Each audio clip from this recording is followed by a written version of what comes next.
Hi hello ನಮಸ್ತೆ. ಮಂಜುನಾಥ್ ಜೈ Karnataka music YouTube channel ನಿಮ್ಮೆಲ್ಲರಿಗೂ ಸ್ವಾಗತ ಅಂತ ಹೇಳ್ತಿರೋದು ಮಂಜುನಾಥ್ ಜೈ.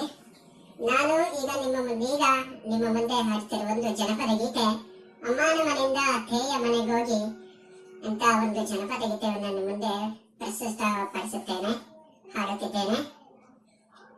ನನ್ನ ಹಾಡು ಇಷ್ಟ ಆಗಿದ್ರೆ ಲೈಕ್ ಮಾಡಿ, ಕಮೆಂಟ್ ಕೊಡಿ, ಇದ್ ಮಾಡಿ ಅಂತ ಹೇಳ್ತಾ ನಾನು ಈಗ ನಿಮ್ಮ ಮುಂದೆ ಒಂದು ಜನಪದ ಗೀತೆಯನ್ನ ನಿಮ್ಮ ಮುಂದೆ ಹಾಡುತ್ತೇನೆ, ಕೇಳಿಸ್ಕೊಳ್ಳಿ.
That's